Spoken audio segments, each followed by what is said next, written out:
Louvado seja nosso Senhor Jesus Cristo. Meus amados irmãos, gostaria de ajudá-los a compreender um pouquinho melhor o que está acontecendo no mundo e também em nosso país, a fim de que você possa se situar e ajudar a criar uma consciência realmente cristã da situação e dar respostas a contendo, respostas adequadas aos desafios do nosso tempo. É importante entender que no mundo atualmente existe uma disputa de poder bastante grande. Existem movimentos mundiais que querem ter a hegemonia, que querem ter a dominação do mundo. Aquilo que é chamado Nova Ordem Mundial, a NOM, ou Nova Ordem Mundial, ela não é uma teoria, é uma realidade que está bastante operante e influindo na sua vida. Por isso é importante ter consciência das coisas, a fim de que nós não venhamos a colaborar para a instauração no mundo de uma nova ordem mundial que necessariamente ela é ditatorial, opressiva, policial e contrário aos valores cristãos que nós defendemos e buscamos viver. É importante saber que há uma disputa atualmente no mundo. Há pelo menos 3 blocos que disputam este poder mundial, essa dominação mundial. Um é ideológico, formado por, sobretudo, esse eixo Rússia e China, que é de uma vertente comunista, socialista. E há um outro que é religioso, uma vertente religiosa, que são os muçulmanos, que tem a pretensão, que tem ali a determinação de dominar o mundo para Alá e Maomé. E tem um grupo que é um grupo econômico, que é o mais forte, na verdade. Este grupo econômico, que é sintetizado pelos Bilderbergs e pelo Clube de Roma. Enfim, estes que detêm um poder econômico maior. Na verdade, estes 3 grupos, embora disputam o poder mundial, eles ora colaboram entre si, ora se distanciam. Mas é preciso realizar algumas etapas que são comuns. Algumas etapas que são comuns para instaurar uma nova ordem mundial. Primeira etapa é quebrar toda esta autonomia das nações. A soberania das nações tem que ser quebradas. Porque, evidentemente, se as nações não se deixarem submeter, não é possível estabelecer uma nova ordem mundial. E eles têm feito isto através de vários estratagemas, através do movimento revolucionário, que tem trabalhado para poder quebrar a moral cristã na civilização, sobretudo ocidental, mas não apenas. Eles têm feito isto para poder, através das leis ecológicas, entre aspas, deste ecologismo, pretensamente que teria a intenção de salvar o planeta, mas que não é verdade esta intenção de salvar o planeta. Esta salvação do planeta é apenas um pretexto para poder obrigar as nações a se submeterem a determinados protocolos ou leis que a nível internacional, sem que estas mesmas desconfiem, sem que as suas populações desconfiem o que está por trás. Porque as pessoas não apoiariam, evidentemente, a dominação de um país estrangeiro ou de uma força estrangeira sobre a sua própria nação. A não ser que fosse a pretexto de salvar o planeta. Não é? A não ser que fosse a pretexto de salvar, portanto, a natureza. Por isso, o movimento ecologista é tão perverso. Ele está a serviço da nova ordem mundial para poder, então, submeter as nações, através de coisas como o protocolo de Kyoto, como aquele encontro na França, como coisas que começaram a acontecer a partir de 1992, na Conferência da Ecologia no Rio de Janeiro. E que hoje desenvolveu-se bastante e tornou-se um instrumento bastante eficaz nas mãos dos globalistas para poder, então, quebrar a soberania das nações. De modo que façam leis que limitam o crescimento das nações, que limitem, enfim, ali o que eles chamariam de destruição da mãe terra, mas que na verdade é apenas um ensaio para poder submeter as nações a uma lei, uma legislação mundial, a uma lei universal, com a qual depois eles estenderão o poder aos outros campos da vida dos indivíduos. É importante entender isto, sem entender que existe aí uma disputa de poder, que é sobretudo, liderada pelos grandes, os chamados metacapitalistas, não confundir com capitalistas. Os metacapitalistas são aqueles que superaram a etapa do livre mercado. São aqueles que, unindo-se a governos, procuram destruir o mercado que os alavancaram. Destruir o quê? A concorrência, de forma que nós possamos, enfim, ver diante dos nossos olhos grandes corporações que detêm um monopólio de determinados segmentos, como, por exemplo, aconteceu no Brasil. Isto que está acontecendo, por exemplo, na Lava Jato, é uma ilustração bastante clara deste tipo de atuação. Você vê, então, algumas empresas na área de construção, por exemplo, algumas empresas que se uniram ao governo para destruir a concorrência, eliminar toda a concorrência e, assim, receberem o monopólio das grandes obras que são realizadas no país. De forma que estes cada vez mais se enriquecem, seja com o dinheiro destas mesmas obras, seja através da corrupção, do superfaturamento, enfim, dos agentes públicos envolvidos com estas licitações fraudulentas. É isto que fazem os metacapitalistas, estes grandes detentores do poder econômico que têm, portanto, esta união com o Estado, que controla a população e que os favorece, eliminando, portanto, a concorrência e garantindo cada vez mais um lucro maior. Estes também detêm o poder de comunicação. As grandes corporações de comunicação que nós temos, televisão, boa parte do rádio, enfim, revistas e jornais, estão na mão destas pessoas também.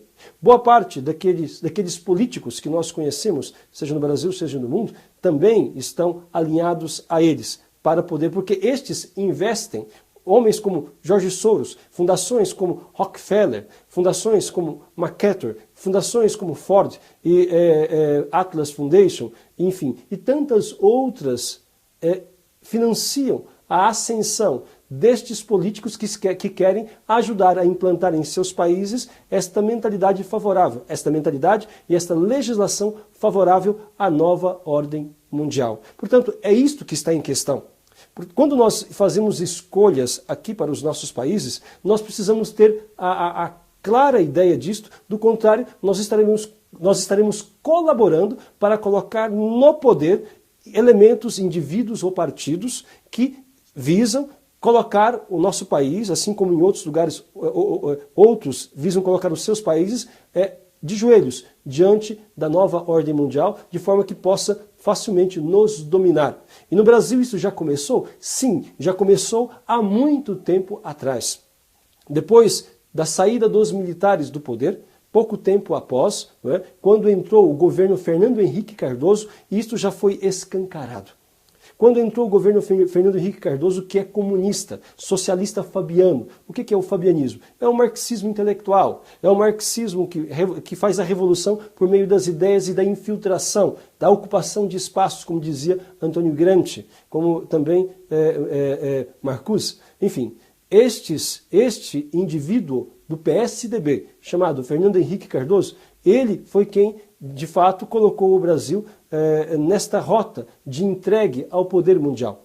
É importante entender isto. Quando ele entrou, já fez, portanto, protocolos, leis, legislações para poder quebrar a moral cristã, quebrar a cultura cristã, para poder, então, massificar um entendimento contrário àquilo que a sociedade sempre teve, incentivando por meio de leis, por meio da promoção de movimentos revolucionários contrários à família, contrários à ordem social estabelecida até então, contrários, portanto, aos valores que sustenta a nossa sociedade.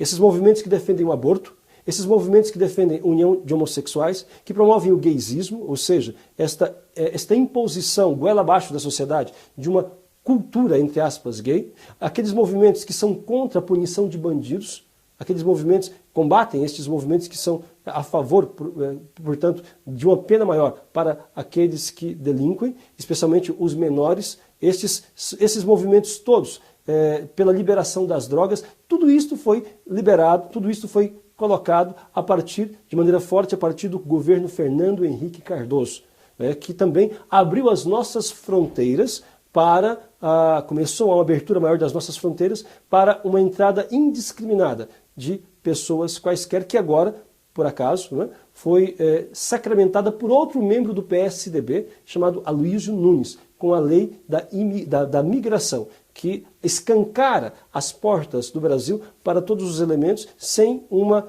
discriminação necessária. A palavra discriminação, eu quero aqui fazer um parênteses, ela precisa ser bem empregada. Nós não devemos ter discriminação injusta por causa de classe, cor, sexo ou o que quer que seja, mas existe uma discriminação justa. Qual é a discriminação justa? Nós temos que tirar do convívio social aqueles que não respeitam as leis, por exemplo. Aquele que mata, aquele que rouba, aquele que estupra. Então, ele vai ser discriminado, ou seja, ele vai ser colocado em uma cadeia, em uma penitenciária. Isto também é discriminação. Por exemplo, um professor na sala de aula, quando ele, enfim, dá a nota, então aquele que estudou, aqueles que estudaram ganham uma nota favorável, uma nota boa, e ele então reprova o aluno que não estudou, aquele aluno que não quis saber de se esforçar, ele está discriminando. Ele não está tratando de maneira igualitária, porque o esforço foi de maneira diferente. Colocado isso, apenas para explicar que palavras como discriminação caíram de uma forma, na consciência popular, de uma forma muito negativa, por causa do uso que as esquerdas fazem dela, e que acabou se incorporando também nesta mentalidade geral da população, já manipulada por uma ideologia revolucionária. É importante, portanto, que esta lei, saber que esta lei de imigração, ela escancara as portas do Brasil para toda esta população que queira vir de outros países, não é? Independentemente de que origem sejam e do que tenham feito em seus países. O Brasil sempre foi acolhedor, devemos acolher bem as pessoas, mas é necessário que nós possamos ter controle. Isso significa que nós temos o direito de barrar a entrada de marginais, de narcotraficantes, de terroristas e outros que possam colocar em risco a segurança dos brasileiros, a segurança das pessoas que aqui vivem, das pessoas de bem que aqui vivem. Portanto, quando se escancara as portas do país para uma migração sem critérios, nós estamos vendo a ação de políticos alinhados com a nova ordem mundial. É isto que está em questão. Depois de Fernando Henrique Cardoso, veio o governo petista, que é muito mais entreguista e muito mais alinhado ainda aos interesses da nova ordem mundial do que se possa pensar e imaginar. Então, foi por isto que fizeram as tais demarcações das nações indígenas, que na verdade começou já no governo Fernando Henrique Cardoso, que dividiu a Amazônia Legal praticamente em mais de 200 micronações indígenas, mas que depois foi, de maneira mais forte, feito durante o governo Lula, esta demarcação, Lula e Dilma, demarcação das terras contínuas das terras indígenas, de forma que mesmo o exército brasileiro ou a polícia não podem entrar.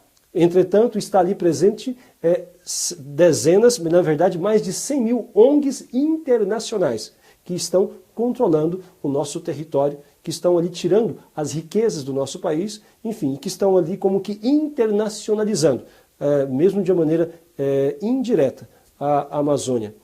Isto é o globalismo.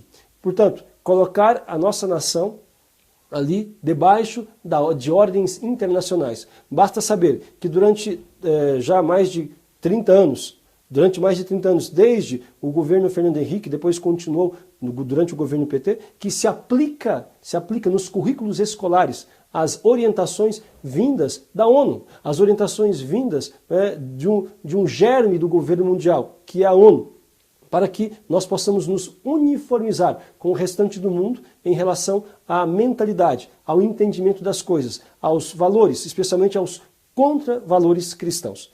Portanto, é preciso estar atento a isto. Quando você elege pessoas comprometidas com a nova ordem mundial, como é o caso de políticos do PSDB, do PT e de todos os partidos de esquerda, porque nunca o PSDB foi partido de direita, nunca esteve ali entre os conservadores. Na verdade, no Brasil nós carecemos de partidos que sejam realmente conservadores e de direita. Nós não temos. Era necessário ter aqueles que de maneira mais cristalina representassem os valores que a sociedade tem e que o povo brasileiro defende. enfim, mas nós não temos. E é importante que você tenha estas informações a fim de que você possa não colaborar para a instauração de uma nova ordem mundial no mundo e em nosso país também. É preciso rejeitar todos os políticos que estão vinculados ao globalismo. Todos os políticos de esquerda estão vinculados. Todos aqueles que defendem esta agenda revolucionária, que é pautada, né, pelos interesses dos grandes, dos metas capitalistas, daqueles que têm, portanto, o poder, e por contraditório que possa parecer, estes movimentos revolucionários ditos comunistas no Brasil, que são revolucionários comunistas, socialistas, eles são financiados por este grande capital que eles dizem tanto combater. Quando você pega, por exemplo, quem financia as feministas, quem financia os movimentos LGBT, quem financia grande parte dos políticos de esquerda, ou erroneamente chamados de direita também, porque na verdade não são de direita, quem financia são estas organizações internacionais que querem mudar a cultura, que querem criar leis que quebrem a soberania, que dificultem, portanto, a atuação de um povo que seja realmente patriótico. Quando você pega esses movimentos todos, vocês verão que são financiados por fundações como Rockefeller, Ford, McCarthy, como as fundações de George Soros e outras tantas que estão unidas neste projeto globalista para poder instaurar no mundo esta nova ordem mundial. Sem entender isto, nós estaremos sempre servindo como pecinhas no jogo destes poderosos. É necessário, portanto, que nós estudemos mais a palavra de Deus, estudemos mais o catecismo, busquemos compreender o que é a doutrina social da igreja, busquemos saber quem são os agentes que estão movendo as ideias e movendo, portanto, toda esta situação da conjuntura internacional e também nacional. Não apoie, não se comprometa com políticos que estão a favor da nova ordem, que estão manipulados pela nova ordem mundial, ainda que eles digam que não, mas basta saber com quem eles estão vinculados, que então se saberá. Aqui eu quero colocar um exemplo bastante claro do que aconteceu nesses últimos tempos, né? O que aconteceu nos Estados Unidos, por exemplo. Porque a mídia nacional e internacional que pertence a estas corporações globalistas, portanto, que a favor da nova ordem mundial, por que elas demonizaram tanto o Donald Trump? Por que eles colocaram todo tipo de impropérios, xingamentos, desqualificaram a pessoa até não ter mais onde? Por quê? Porque justamente eles tinham o seu candidato, como foi Obama, como foi Bill Clinton, eles tinham o seu candidato também para poder ajudar a favorecer a nova ordem mundial, para poder ajudar a promover a nova ordem mundial, que era Hillary Clinton. Então, este Donald Trump, ele não é ligado, ele não é favorável, ele é contra a nova ordem mundial. E foi por isso que ele foi tão atacado. Ele é contra o aborto, ele é contra este globalismo, é contra a influência e ingerência destas grandes organizações, corporações internacionais no seu país. É contra, portanto, a promoção dessa nova ordem mundial. Não quer dizer que todas as suas ideias são boas e maravilhosas, mas este é o ponto fundamental que fez com que ele fosse rejeitado e execrado pelas mídias no mundo inteiro. E que, entretanto, o povo americano, que já é mais instruído do que o nosso povo, embora não muito mais, mas mais instruído do que o nosso povo, acerca desta situação, vamos dizer, internacional, eles então perceberam o quanto estavam perdendo e o quanto podiam perder com a continuação de governos alinhados à nova ordem mundial e assim elegeram o Donald Trump, que justamente tinha um discurso anti-nova ordem mundial, um discurso para proteger a sua nação dos interesses internacionais, dos interesses de outros que queriam quebrar a sua soberania e aos quais Obama era submisso. Portanto, é isto que está em questão. Nós aqui também, nós não podemos apoiar políticos, não podemos apoiar partidos que estejam alinhados à nova ordem mundial. E quero repetir aqui, todos os partidos de esquerda, todos eles, PT, PSDB, PMDB, PSOL, PSTU, PCO, todos esses partidos, que eu não me lembro o nome de todos, estão comprometidos com esta nova ordem mundial. Todos os movimentos revolucionários estão. Porque quem financia todos estes movimentos subversivos, no sentido, aqueles que querem destruir a cultura cristã, são justamente essas grandes fundações internacionais dos metacapitalistas que dão a eles dinheiro para poder mudar as leis e para poder fazer a sua militância. Enquanto aqueles que defendem os valores cristãos não têm recursos, não têm meios de se promover, a não ser o seu próprio coração, os seus próprios meios, os seus recursos materiais e, enfim, a sua própria militância, a sua consciência daquilo que é certo. Portanto, meus amados irmãos, esta é uma condição básica para que nós possamos nos situar nesse jogo político todo e, assim, não colaborar com a instauração de um governo ditatorial, que por fim será o governo do anticristo. Portanto, se nós somos cristãos e queremos ver os princípios cristãos regerem a sociedade e, de fato, garantirem um mundo mais justo, então jamais apoiemos os movimentos vinculados com a nova ordem mundial. Jamais apoiemos movimentos de esquerda, jamais nos associemos a eles, seja para o que for. Procuremos defender a nossa fé, procuremos nos manter firmes nos valores que plasmaram a civilização cristã ocidental. Procuremos nos manter firmes nesta resistência contra todo este processo de achincalhamento, este processo de destruição da família e dos valores que nos são tão caros. Procuremos rezar muito e pedir a Deus a luz, a graça e a sabedoria, a fortaleza, a fim de que nós não desanimemos, mas pelo contrário, temos valores para lutar, para que o nosso mundo seja realmente um espelho, seja um reflexo, melhor falando, um reflexo mais límpido daquilo que Cristo ensinou. Louvado seja nosso Senhor Jesus Cristo.